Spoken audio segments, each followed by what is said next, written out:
Welcome to Suserla's Bio Class. I am Suserla Vijayalakshmi, working as School Assistant Biological Science at GSR Municipal High School, Nellore. Today we are going to learn about human digestive system. What is digestion?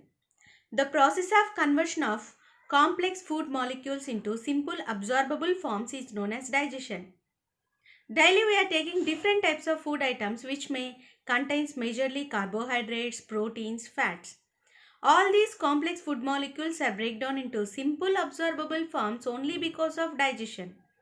The carbohydrates break down into glucose, proteins break down into amino acids, fats break down into fatty acids and glycerol.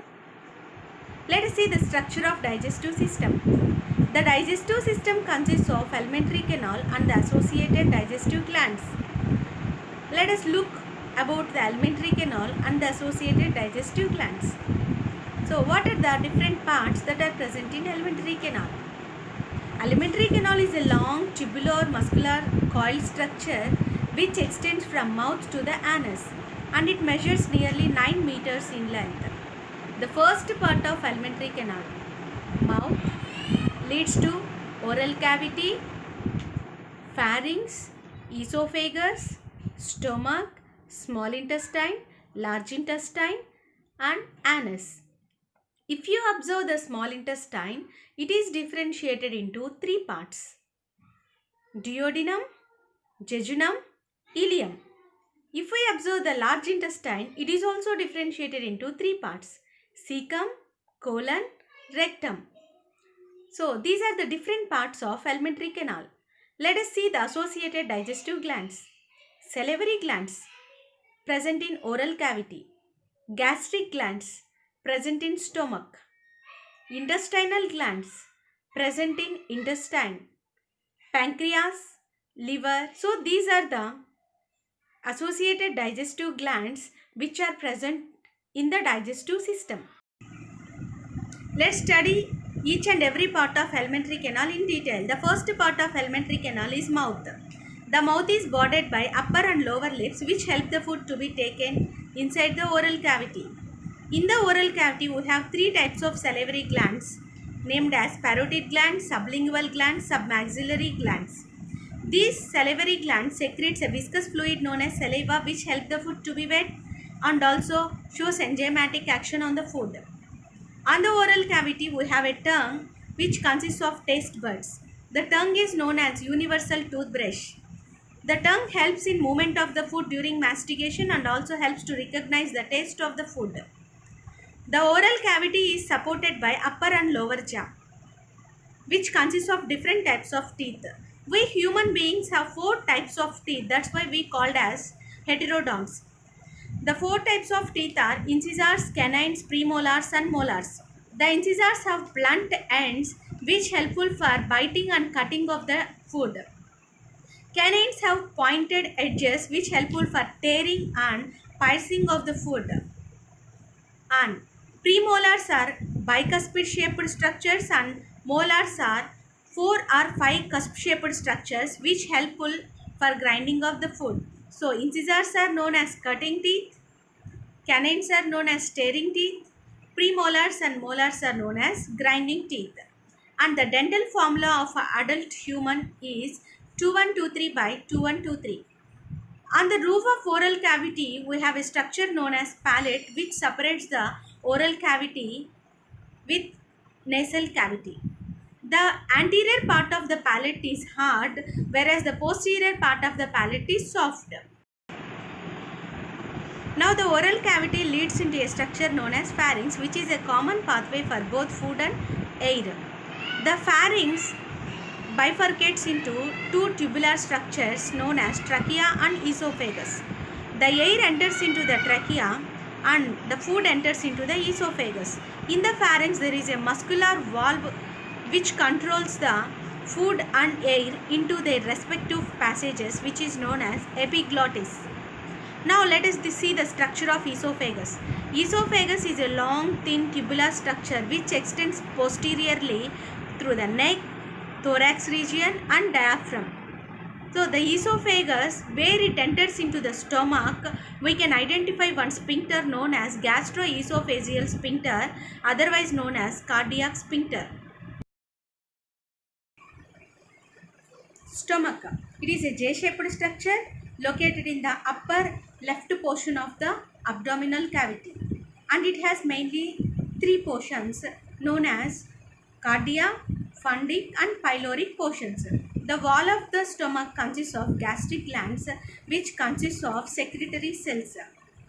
The important secretory cells present in gastric glands are parietal cells and chief cells. The chief cell secretes pepsinogen and prorenin, which are the inactive forms of pepsin and renin. Parietal cell secretes HCl. How the parietal cell secretes the HCl? Let us see. Secretion of HCl in stomach. From the bloodstream, the carbon dioxide enters into the parietal cells of the stomach wall. Now, in the parietal cells, the carbon dioxide combines with the water molecule and forms carbonic acid, that is H2CO3. Now, the H2CO3 breaks down and forms bicarbonate ion and proton. Bicarbonate ion is HCO3 minus and proton is H plus. Now, bicarbonate ion leaves the parietal cells and enters into the bloodstream, and H plus leaves the parietal cell and enters into the stomach lumen. As the bicarbonate ion enters into the bloodstream, the Cl minus, which is present in the interstitial fluid, enters from interstitial fluid into the parietal cells, and from the parietal cells the Cl minus enters into the stomach lumen. Now, in the stomach lumen, the H plus and Cl minus are present, which combine and form HCl. This HCl is helpful for the conversion of inactive form of enzymes into active form of enzymes, and also in order to kill the microorganisms, harmful microorganisms that are entered through the food. The stomach opens into the first part of small intestine, which is a U-shaped structure known as duodenum. The portion where the stomach enters into the duodenum is guarded by one sphincter known as pyloric sphincter. This pyloric sphincter controls the movement of food from stomach to the duodenum. In between the two arms of duodenum, there is a gland known as pancreas, otherwise known as mixed gland. Why it is known as mixed gland? Because it contains both exocrine and endocrine portions. The endocrine portion secretes the hormones, whereas the exocrine portion secretes the digestive enzymes. The pancreas secretes the pancreatic juice. Coming to the liver is situated in the abdominal cavity on the right side, just below the diaphragm. It is a dark brown lobed structure. The bile which is made in the liver move to the cystic duct, and from the cystic duct it enters into the gallbladder, and gallbladder stores the bile. From the gallbladder, the bile juice moves into the bile duct. From the pancreas, the pancreatic juice move into the pancreatic duct. Now these two pancreatic duct and bile duct unite and form a hepatopancreatic duct and opens into the duodenum.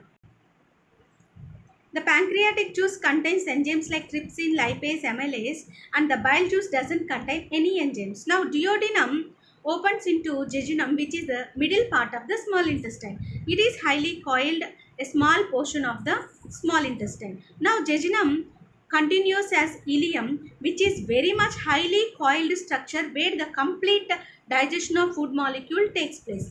As the small intestine also contains some glands in their walls, which are known as intestinal glands, and secrete some intestinal juice known as succus entericus. This intestinal juice contains the enzymes like lipase, lactase, maltase, sucrase. Means all these enzymes makes the food into very fine and simple absorbable forms. Now the small intestine continues as large intestine.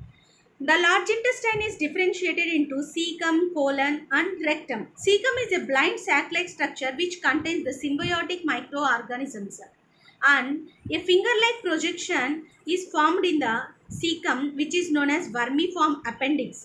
Now the cecum continues as colon, and colon is differentiated into three parts: ascending colon, transverse colon and descending colon. And descending colon opens into rectum, and rectum opens into anal canal. Anal canal open outside through anus. So this is the complete structure of digestive system, which comprises from mouth to anus. Up to now we discussed about the structure of digestive system. Let us see the functions of digestive system.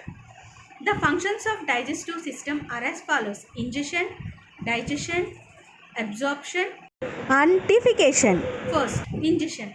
The intake of food is known as ingestion. Next one is digestion. Before going to discuss about digestion, we should have a talk about enzymes.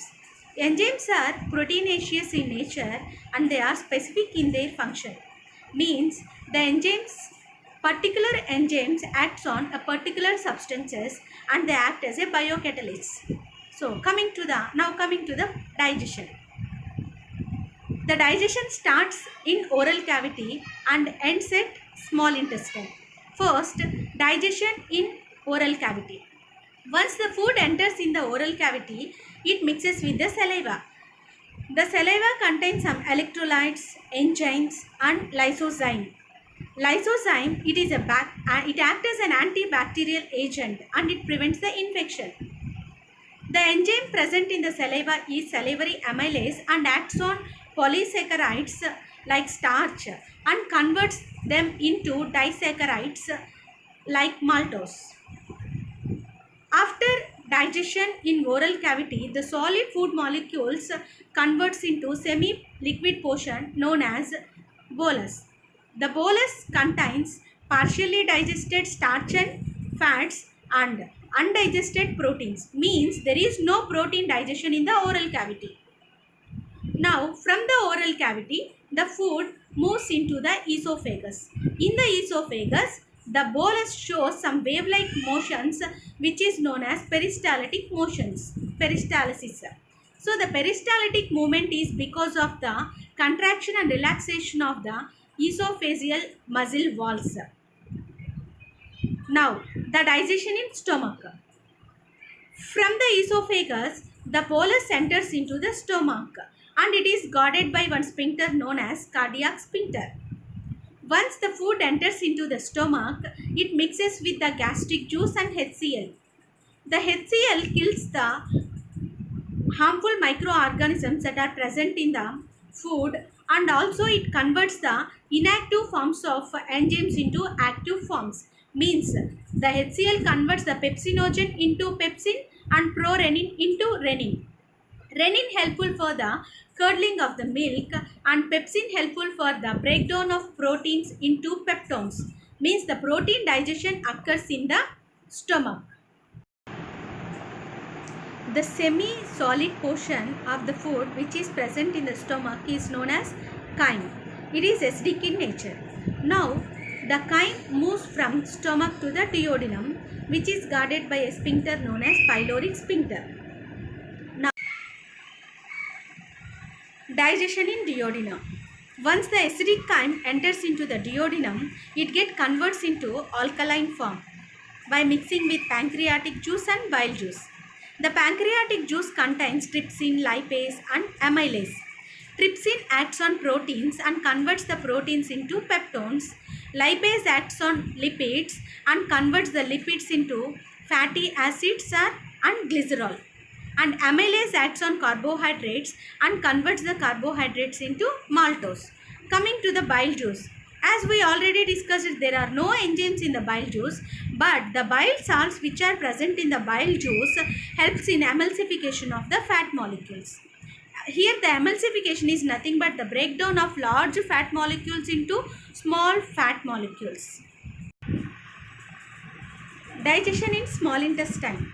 Once the food moved into the ileum, where the complete digestion takes place, it mixes with the intestinal juice. The intestinal juice contains enzymes which make the food into very fine, simple, absorbable forms. So, the peptidases which are present in intestinal juice converts the peptides into amino acids, and the sucrase converts the sucrose into glucose, whereas the maltase present in intestinal juice converts the maltose into simple monosaccharide known as glucose.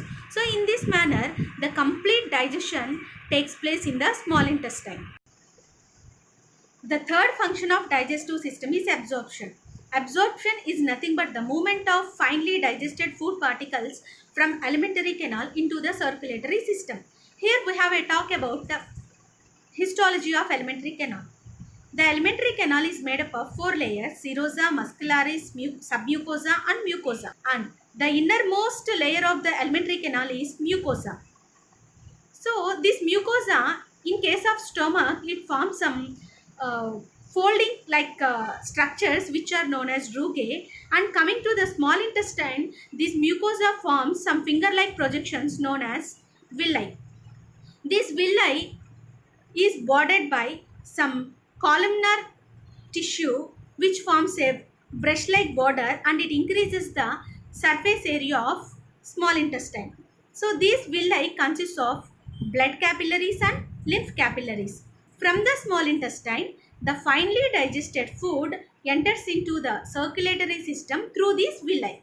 So in this manner, the absorption takes place in the digestive system. The last function of digestive system is defecation. After absorption of nutrients in small intestine, now the semi-solid digested food enters into the large intestine. So, as we already know that the large intestine contains cecum, colon, rectum. Here there is no much more absorption of nutrients, but there is much absorption of water molecule. Thereby, the semi-solid digested food converts into solid waste material known as fecal matter. Now the fecal matter which is present in the rectum is ejected outside through the anus, and the ejection is controlled by the anal sphincters. That's all about the structure and function of digestive system. Just recall the content what we discussed up to now with the help of these tables.